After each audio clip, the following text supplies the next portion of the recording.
Operation. 1,000 women fought for the vampire king, but he knelt before the silent girl no one saw. The castle of the vampire king stretched like a shadow across the valley, its black spires cutting into the red evening sky. The wind whispered through the jagged walls, carrying the scent of iron and cold stone. Within these walls, 1,000 women had come, each believing that the king's favor would grant them power, wealth, or immortality. Barrett. Each had trained, schemed, and waited for this night, the night of the grand choosing. Yet none of them knew the king they sought was not just a ruler of blood and shadow.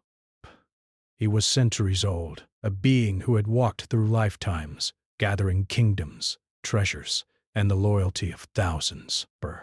He had loved and lost, betrayed and been betrayed, and now a curse clung to him like a second skin. He could never truly love again until he found a soul untouched by fear, ambition, or vanity.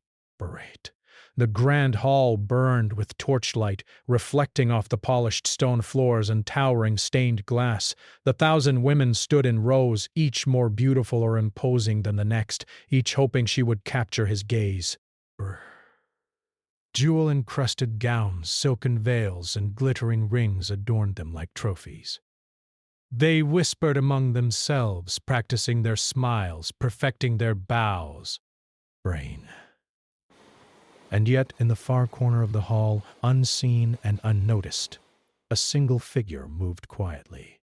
She was small, almost fragile in appearance, dressed in simple black robes that blended with the shadows.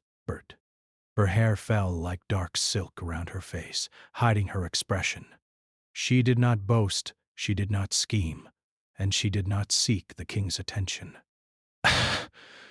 She was silent.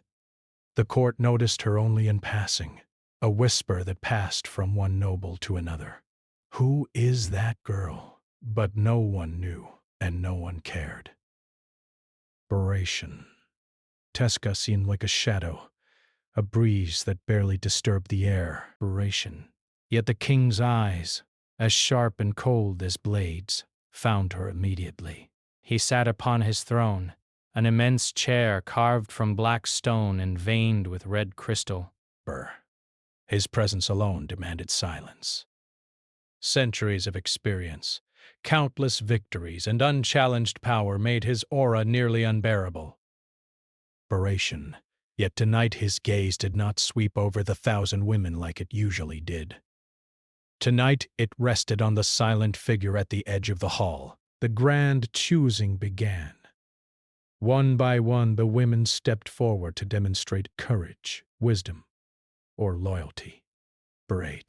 Some displayed martial skill, wielding swords or daggers with practiced elegance. Others performed riddles or tests of intellect, reciting histories, poems, or prophecies. The king's face remained impassive, his eyes like molten obsidian, burning away pretension and falsehood.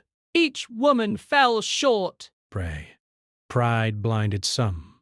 Fear betrayed others. Ambition twisted every gesture. The king, who had seen empires rise and fall, remained unmoved. None of these 1,000 women could touch his heart. None, that is, except the one who stood silently at the edge. He called her forward, his voice deep and resonant, echoing through the hall like distant thunder. You,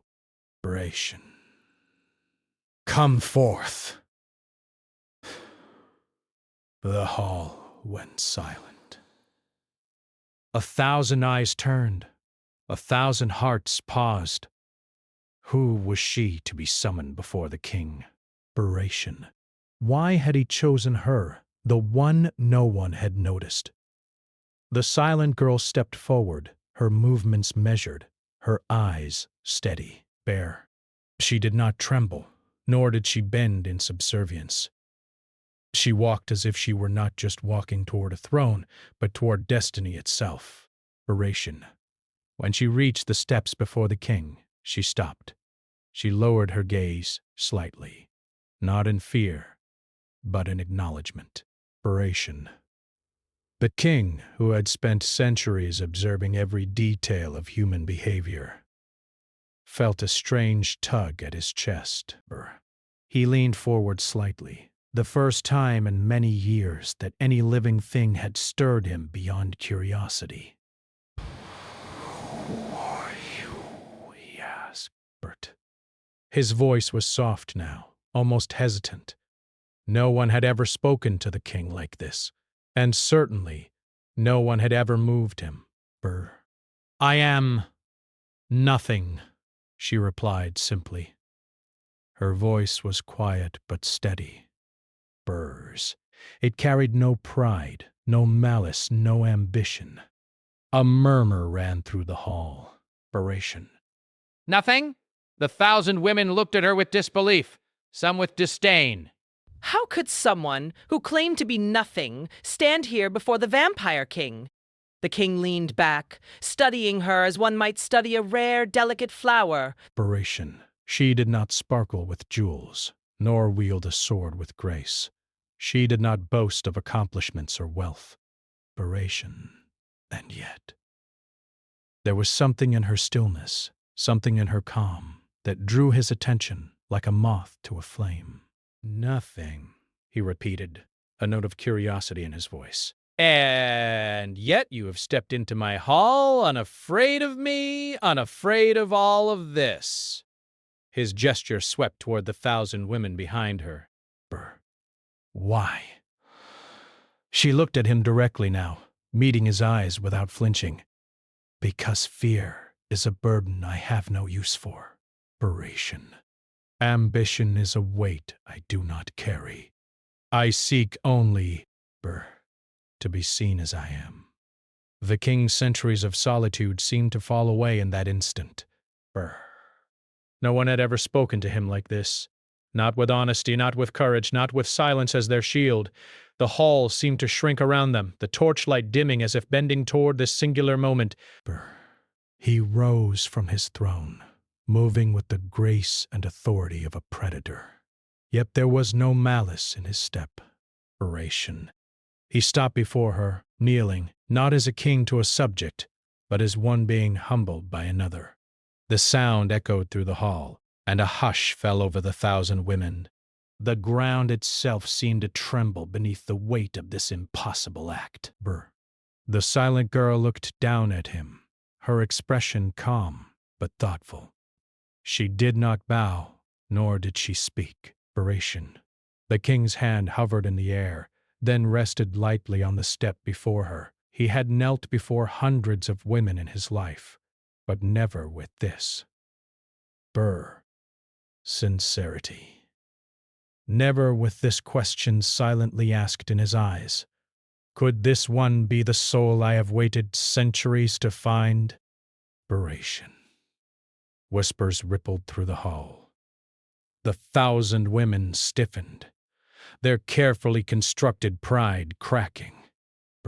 Some felt anger, others disbelief, and a few, rare few, felt a strange, uneasy awe.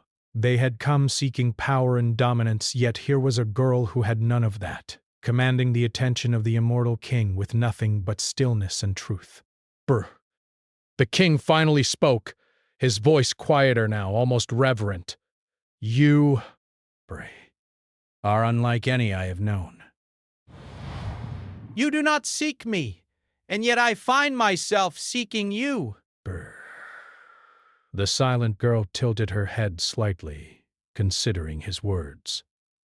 She had no answer prepared. No words could capture the strange tension in the air, the ancient ache in the king's heart, or the invisible threads weaving between them. Instead, she simply extended her hand, not in submission, not in request, but in acknowledgement of a shared understanding. The king's fingers brushed hers, and for a moment, centuries fell away. The court faded into shadow, the 1,000 women into whispers, and only the two of them remained. A servant stepped forward, nervously breaking the spell. "Your Majesty, the ritual is not complete." "The others await your judgment." The king looked back at the hall, then down at the girl. The 1,000 women, their beauty, their ambition, their cunning, all were nothing compared to this quiet, unassuming soul before him. A storm of emotion flickered across his face, but he said only, "Let them wait." The silent girl's lips parted slightly, a ghost of a smile. She did not speak. She did not need to. The hall held its breath. The king, feared by all, knelt before the girl no one had seen. Brr. And for the first time in centuries he felt something dangerous, something terrifying, and something beautiful stir within him. Hope. Outside, the sky had darkened to a deep bruised purple. The wind picked up, carrying the scent of rain and blood, and a sense of change swept across the castle. Whatever had begun tonight could not be undone. Whatever this silent girl was, she had touched the heart of the Vampire King, and in doing so, had begun to rewrite the fate of the 1,000 women, the court, and perhaps even the kingdom itself. As the torches flickered, shadows danced along the walls, and the silent girl turned slightly toward the doorway, as if sensing something beyond the hall. The king rose to his full height, his eyes following her, and a single thought echoed through his mind, louder than any command or decree. "I must know you. I must keep you. I must see the truth behind your silence." And somewhere, deep within the castle, the ancient curse that had bound him for centuries stirred, uneasy and alert. Because in the heart of the silent girl there was a secret that could either free him or destroy them both. The hall waited. The night waited. And the story of the Vampire King and the silent girl, was only just beginning. The castle's corridors stretched like veins of stone and shadow, winding endlessly through towers and hidden chambers. The torches flickered against the walls, casting dancing shapes that seemed almost alive. The silent girl walked quietly, her footsteps muted against the cold stone, yet every step seemed deliberate, aware, and strangely commanding. Though she moved unseen by most of the court, her presence was felt by the king, who followed at a distance, silent as a shadow. Since the grand choosing, the court had been in uproar. The 1,000 women, once poised and proud, now whispered constantly in tight, nervous circles. Their ambition had been cut short by a girl who had claimed nothing and yet captured the king's attention. Jealousy and fear colored every glance they cast in her direction. They had power, beauty, and skill, but she had something none of them could touch: a calm certainty and a strange inner light. The king had spent centuries commanding respect through fear, charm, and legend.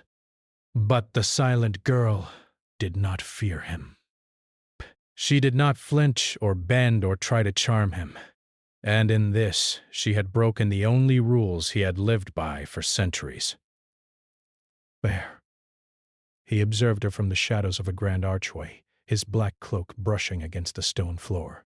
The air around him was cool and heavy, yet for the first time he felt uncertainty, an unfamiliar pull at his heart. He had known desire, lust, and fleeting fascination. But this was different.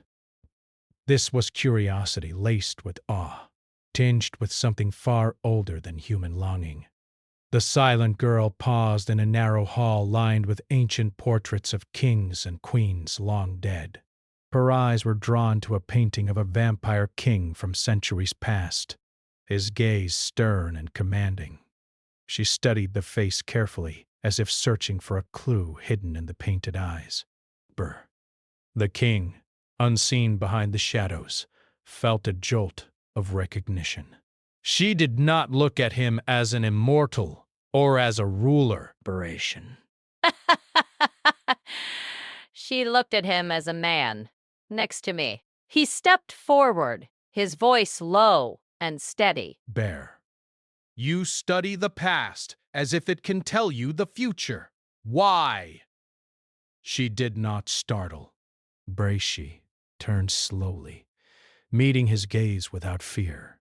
The past teaches more than the present, she said softly, Bert. Especially when the present is full of shadows and lies. He frowned, slightly intrigued. No one had ever spoken to him like this. Not with caution, yet not with deceit. And what do you see in the past? He asked, curious despite himself. Pain, she replied simply. And loneliness. And the cost of choices made too quickly or too boldly. He felt a flicker in his chest, a recognition that stung like cold steel. He understood the weight of centuries, the consequences of power, the loneliness of command, the subtle ache of a soul imprisoned by its own legacy. I have walked through centuries, he said quietly, and I have seen empires rise and fall, people come and go, and yet I remain. And I am alone. Her eyes softened slightly, but she did not pity him. Brett. Alone is not the same as empty, she said. You have walls, yes. But perhaps you have built them too high for anyone to climb, even yourself.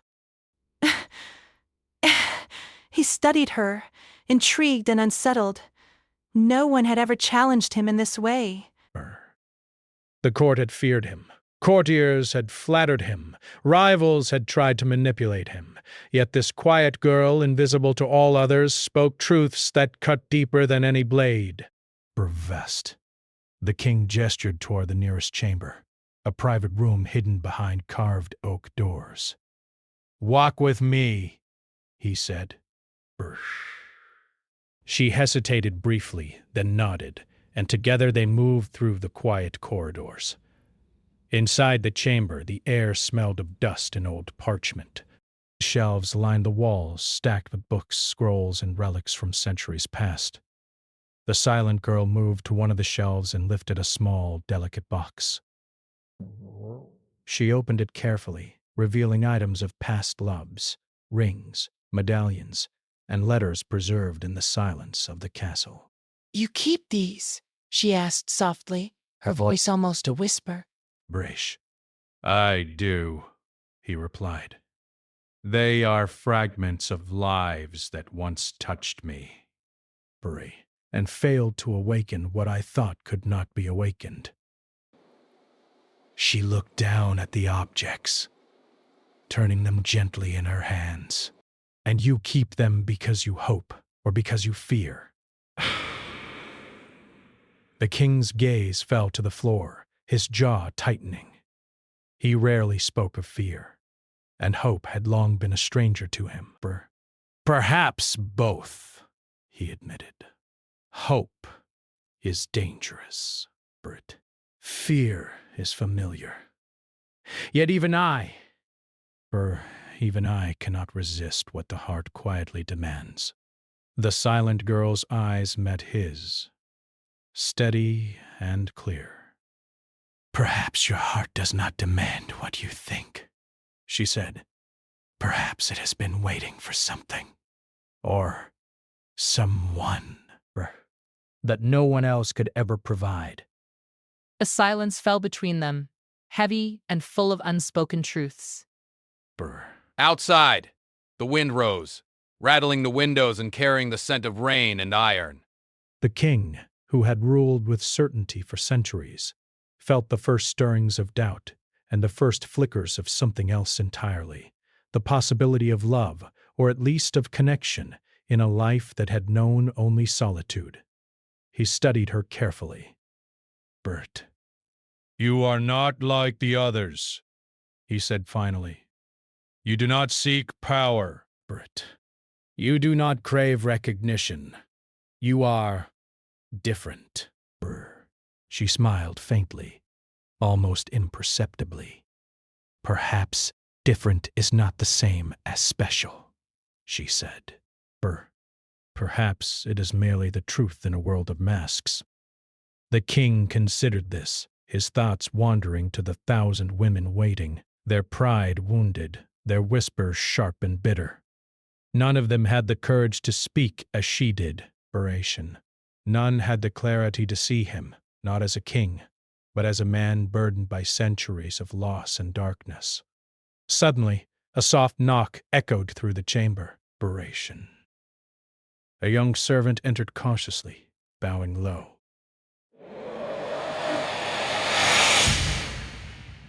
Your Majesty, there is disturbance in the lower halls. Beration.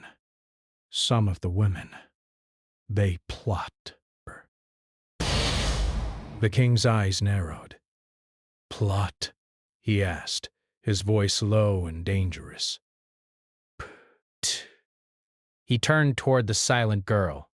They think they can manipulate me. They think they can replace you or remove you. She shook her head slightly. Beration.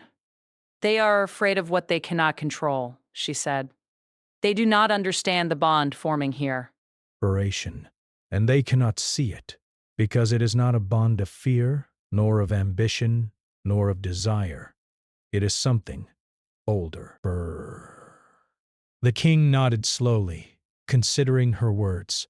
The centuries of court politics, the endless intrigue and betrayal, suddenly seemed small compared to the quiet presence of this girl who spoke nothing, yet understood everything. Beration. Very well, he said at last. Let them try. Beration. They will fail. He stepped closer, his presence overwhelming yet strangely comforting. But you, Bert, you must understand, what we begin here cannot be undone. The path ahead is dangerous. Beration.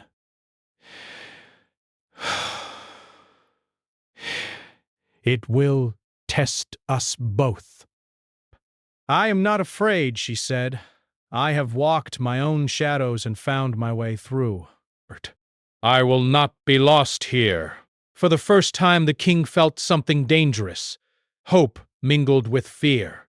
Hope because he sensed she could awaken something within him long buried. Fear because the curse that had haunted him for centuries stirred uneasily. Could a mortal, quiet and unseen, truly break the chains of a vampire king's heart? As the night deepened, the two of them moved through the castle, unseen by others, speaking little but sharing understanding in silence. The silent girl's presence began to illuminate corners of the king's mind that had long been dark, revealing not just his power but his vulnerability, his loneliness, and his longing. But outside the castle walls, shadows moved with intent. Beration. The 1,000 women, humiliated and jealous, whispered plans of revenge. Rival kingdoms, sensing weakness in the court, prepared to strike. And something older, something beyond human reckoning stirred in the darkness, drawn to the awakening connection between the king and the silent girl. That night, the vampire king stood at the balcony of his private chamber, watching the storm clouds gather above the valley. The silent girl stood beside him, silent as ever, yet her presence filled the space with a strange light. He did not speak, for words seemed small compared to the weight of what was happening. Instead, he simply watched, and for the first time in centuries, he wondered if the future could be different from the past. A gust of wind carried a whisper across the castle walls, almost like a voice from another age. The silent girl's eyes flicked toward it, alert and knowing. The king followed her gaze and felt a chill run down his spine. Something was coming, something that would test the fragile bond forming between them, something that would force both of them to confront their deepest fears and their truest desires. Whatever it is, the silent girl said softly, we will face it, Beration. Together. The king's hand brushed hers briefly, a touch full of promise and caution. He nodded, silent, but his heart, long closed and frozen, stirred at last. And in the shadows the eyes of the 1,000 women gleamed with fury. The winds whispered of ancient magic awakening, and the castle itself seemed to hold its breath. The story of the vampire king and the silent girl had deepened. The path ahead was perilous, filled with secrets, power struggles, and forces beyond their control. And as dawn threatened to break over the valley, the first real tests of trust, courage, and the heart awaited them both. Storm clouds gathered over the valley, dark and rolling like the waves of some invisible sea.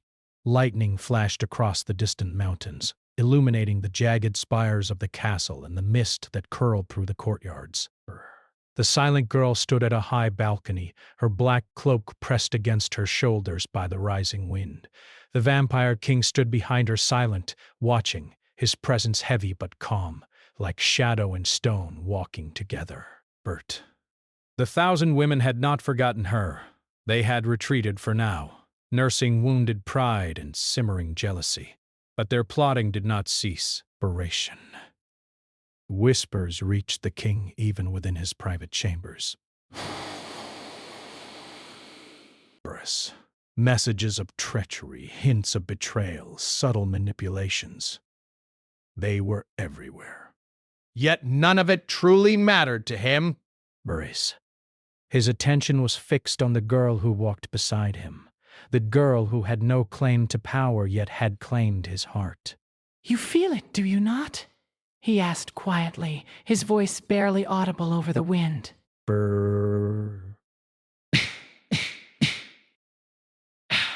He glances around and desperate. She did not turn. Yes? Breathe. The tension in the air. The fear in those who think they can control everything. They do not understand what is unfolding here.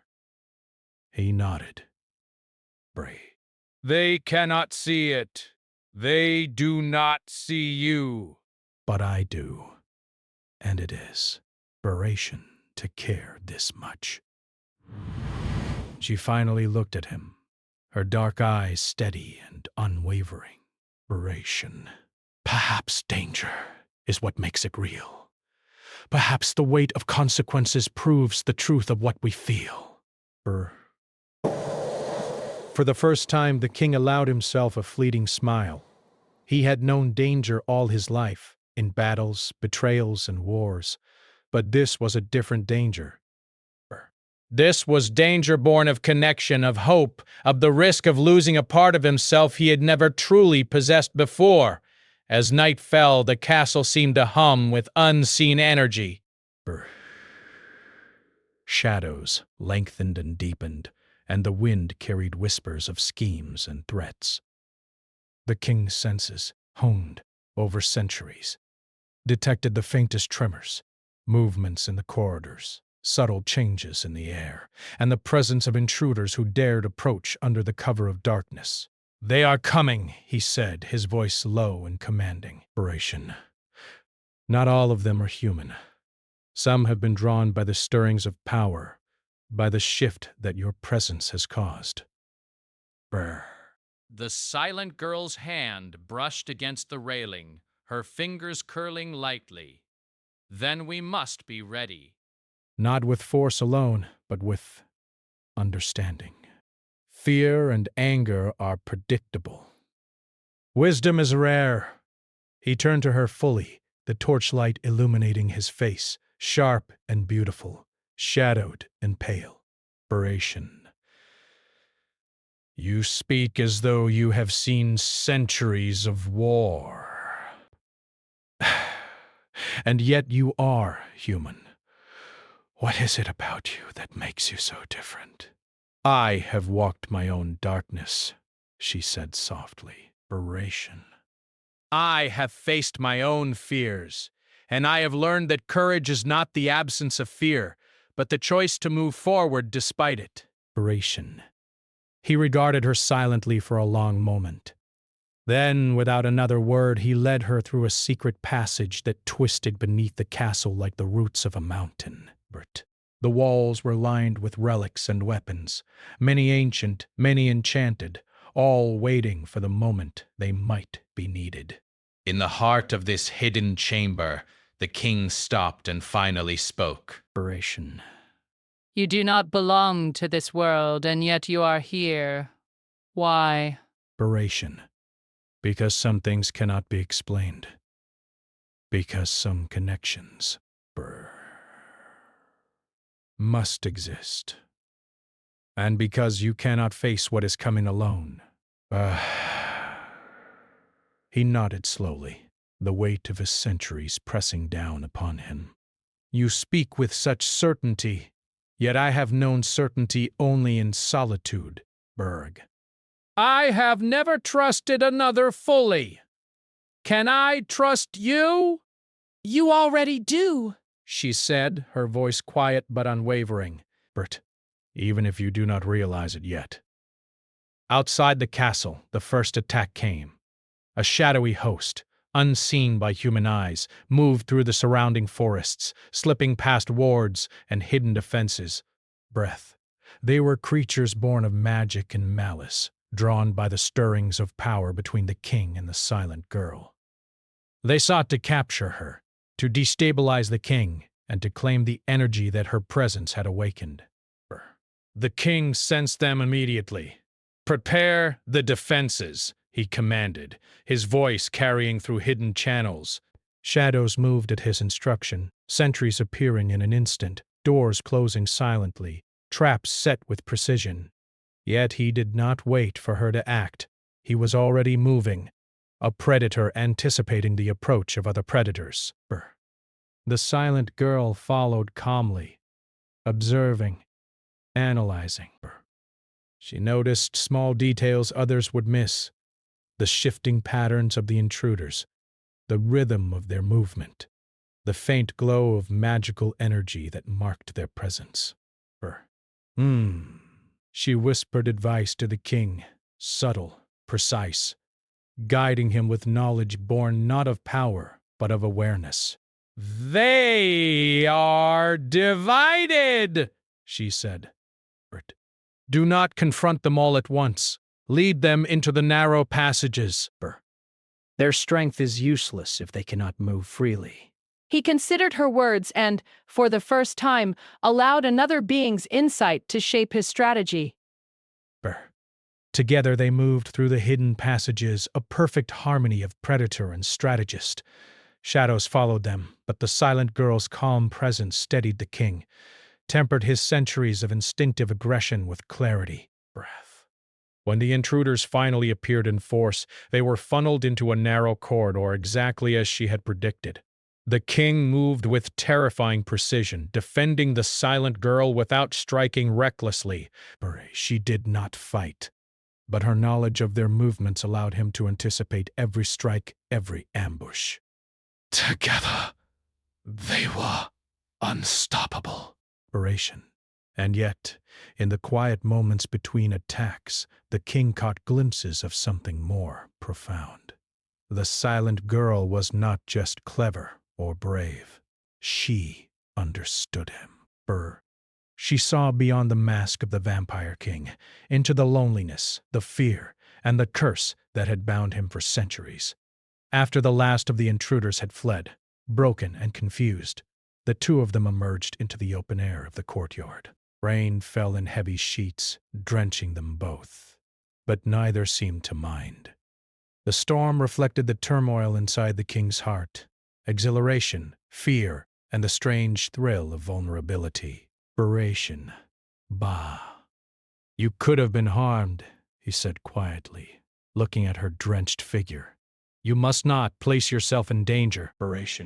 "I am not afraid," she said simply, her hair plastered to her face, eyes gleaming in the storm. "And I trust you." That is enough. He studied her, the storm raging around them, and felt something shift.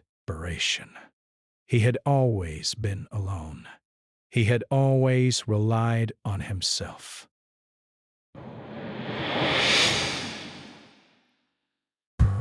And yet, in the presence of this quiet, brave girl, he felt the stirrings of something he had thought impossible. Dependence, trust, and even love. But danger was far from gone. The 1,000 women, humiliated and enraged, were not idle. They had allies in the court, and they whispered of curses, dark magic, and betrayal. Even as the storm raged outside, the quiet halls of the castle were filled with plotting. The silent girl sensed it too. "They will not rest," she said, her voice calm but firm.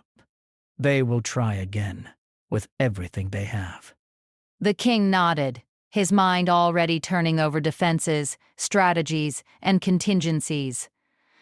"Then we must be ready," he said. But you must understand something. This path we walk is dangerous, not only for you, but for me. I have not loved in centuries. I do not know how to be what you might need. Unflinching. Inspiration. Then we will learn. Together. Inspiration. You do not need to be perfect. You need only be willing to try. Inspiration. For a long moment they stood together in the rain, the storm above echoing the storm within. The king, whose life had been measured in centuries of power, realized that he had never faced anything as terrifying or as beautiful as the silent girl. The wind carried another whisper, faint but unmistakable, through the castle walls. It was a voice older than memory, full of malice and hunger. Inspiration. Something unseen had been drawn to their bond, something that could undo everything if it was not confronted. The king's eyes narrowed. Whatever it is, it will come for us, he said, his voice low and steady. And we will meet it together. The silent girl nodded, her hand brushing lightly against his arm. It was a small gesture, but it carried immense weight. Inspiration. She did not fear him. She trusted him. And in that trust, the king felt a warmth he had never known, a connection that began to break the chains of his ancient curse. But even as they prepared, shadows gathered beyond the castle, unseen yet powerful. Allies of the 1,000 women, creatures drawn to magic, and forces older than human understanding waited for the moment to strike. And deep within the king, the ancient curse stirred uneasily. It sensed the possibility of change, of awakening, and it resisted. For the first time in centuries, the king was vulnerable. The storm above mirrored the storm within. The future was uncertain, filled with danger, magic, and the unknown. But the king and the silent girl stood together, ready to face whatever came, bound by trust, courage, and the first flickers of something neither of them had anticipated. Love. And in the shadows, unseen eyes watched. The first true test was approaching, one that would challenge everything they believed about power, loyalty, and the heart. The storm had passed, leaving the castle cloaked in mist. The morning sun struggled to pierce the gray veil, casting pale light over black stone and silvered battlements. The vampire king stood on the highest balcony, his cloak whipping in the wind, the weight of centuries pressing on his shoulders. Beside him, the silent girl looked out across the valley, her dark eyes steady, calm, and full of quiet courage. The events of the past nights had changed everything. The 1,000 women's schemes had failed.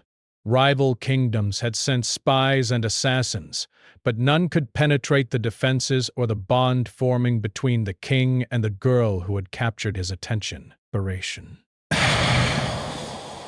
And yet, the sense of danger had not left the air.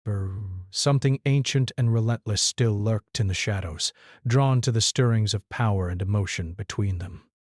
You feel it, do you not? The king asked quietly. His hand rested lightly on the balcony rail. but his eyes were sharp, alert. She nodded. Desperation.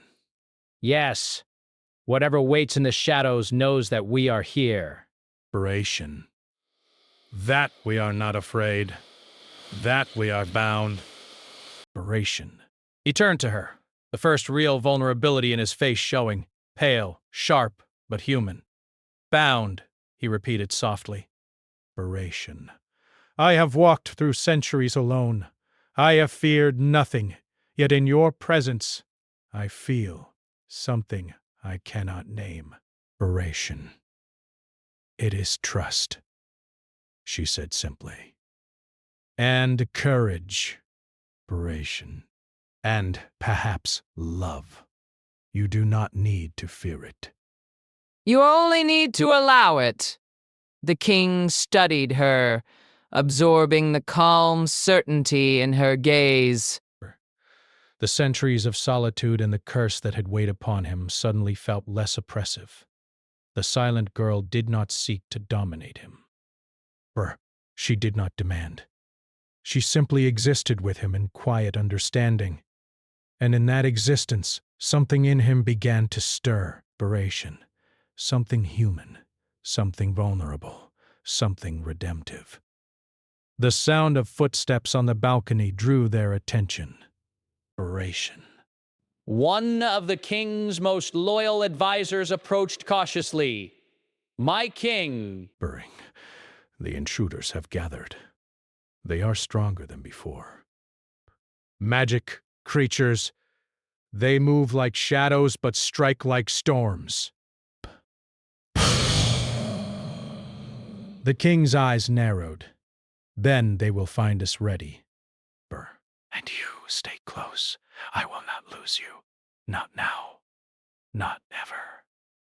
She placed her hand lightly on his arm, and he felt the warmth, the quiet strength of her presence. Bird. Then we face this together, she said. As the morning mist began to lift, the shadows in the valley stirred.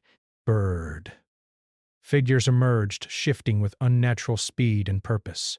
They were neither fully human nor fully beast, their forms dark and flickering as if the darkness itself had taken shape. Desperation. They moved toward the castle, intent clear in every silent motion, to claim the girl who had awakened the king's heart, and to test the strength of the vampire king's resolve. The king and the silent girl moved to the hidden chambers beneath the castle. Weapons, relics, and enchanted wards lined the walls, ancient and powerful. The king did not hesitate. His centuries of experience guided him, but it was the silent girl's insight that gave their strategy its subtle perfection. They will strike at the gates, she whispered. But they cannot pass the inner corridors if we control the channels. Lead them into the traps and their strength will betray them. Desperation. The king nodded, impressed. You are more than human. You are necessary. They emerged into the courtyard as the first wave of attackers reached the castle. The creatures moved with inhuman speed, striking at the guards, testing the wards. Yet the king's presence was overwhelming. Desperation. He moved through them with precision, shadow and blade, protecting the silent girl at every turn. But it was her calm, her perception, that guided him through the chaos. She noticed the shifts in the attackers' movements, whispered instructions, and together they were unstoppable. Hours passed like minutes. The creatures fell back, disoriented, unable to overcome the harmony between the king and the silent girl. But even as victory seemed near, the ancient curse stirred within him, uneasy and resistant. Desperation. He had been centuries of darkness and solitude. To feel attachment, trust, and love was dangerous. To risk losing the silent girl threatened to undo everything he had built, yet he could not walk away. In the quiet aftermath, the king led her to the highest tower. Rain had washed the courtyard, and the first light of day broke through clouds, illuminating the valley. The battle was over, but the true trial remained. The battle within his own heart. Brr. You must know, he said quietly, standing close to her. I have never allowed myself to care, and yet here I am. Breath. I do not know how to be what you might need. She looked up at him, steady and unwavering. Brr. You only need to be honest. That is enough. He studied her face, the pale light of dawn reflecting in her eyes. In that moment, he understood that his centuries of fear, his solitude, and his curse had no power against the quiet strength of a mortal heart willing to trust him. He reached out, taking her hands gently in his. Then I will try, he said. I will try to be more than the darkness I have known. I will try to be worthy of you. Hush fell over the castle. The air itself seemed to still, as though the world recognized a turning point. Berration. The ancient curse that had bound him for centuries began to shift. Something within him that had been frozen, dark, and heavy started to awaken. Berration. Love, trust, courage. These emotions, long dormant, surged like sunlight through stone. The silent girl smiled faintly, the first real smile the king had seen on her lips. It was small, quiet, but full of promise. You are already worthy, she said softly, because you are willing to try. The sound of distant movement interrupted them. The 1,000 women, humiliated and furious, had returned with their own plots, bringing allies and magic they thought could challenge the king. Yet even as they approached, the king did not falter. His eyes, once cold and unyielding, now glimmered with a new light, one that held both authority and vulnerability. The attackers arrived, but the castle's defenses were perfect. Traps, wards, and strategy, guided by both the king's experience and the silent girl's insight, turned their advance into chaos. Creatures fell back, their attacks meaningless against the combined strength and intelligence of two beings working in complete harmony. Amid the battle, the king realized something extraordinary. He no longer fought out of fear or pride, but for someone else. Every move, every command, every strike was to protect her. And in protecting her, he discovered the first taste of redemption. He could choose to be more than his curse, more than his fear, more than the shadow that had defined him for centuries. When the dust settled, the attackers had fled, broken and defeated. The castle stood, battered but unbroken. And in the quiet aftermath, the king turned to the silent girl. His eyes held something he had never allowed himself to feel openly before. Gratitude, admiration, and love. You are remarkable, he said softly. Not because of your strength, but because of who you are. You have awakened something in me I thought was lost forever. She shook her head slightly, humility in her expression. I only helped you see what was already inside you. Courage, trust, and the willingness to change. That was always yours. The king lowered his head, and for a moment centuries of solitude seemed to fall away. He knelt before her, not as a king before a subject, but as a being acknowledging the heart of another. His centuries of pride, fear, and curse yielded to something far greater. Love, pure and unguarded. She reached out, lifting his chin gently, her eyes holding his. You are free now, she said. Free from fear, free from solitude, free to choose. And you have chosen wisely. The 1,000 women watching from the shadows understood at last. Power without connection is hollow. Pride without courage is meaningless. Bare, and even the strongest magic cannot withstand the truth of hearts bound by trust and love. The king rose, taking her hands in his, and together they stepped onto the balcony, the valley before them bathed in the light of a rising sun. The storm clouds had passed, leaving the world renewed and a new chapter beginning. He spoke softly, a whisper that carried over the misty valley. Whatever comes next. Inspiration. We face it together. She nodded, her dark eyes steady, her presence as solid and unwavering as the mountains beyond. Inspiration. Always, she said. And in that moment, the curse that had bound him for centuries shattered completely. The king, once feared and alone, now walked in the light of redemption and love, his heart awakened by the courage and wisdom of a girl who had seemed invisible, yet had changed everything. The castle, the valley, and even the shadows themselves seemed to recognize the shift. A new legend was born that day, the story of the vampire king and the silent girl, a tale of courage, trust, and the awakening of hearts long buried by fear and solitude. Even as the sun rose higher, painting the sky with gold and rose, distant whispers hinted at future challenges. First. Yet the king and the silent girl, standing together on the highest balcony, knew that no darkness could undo what had been awakened within them. For the first time in centuries, the vampire king was truly alive. And he was not alone.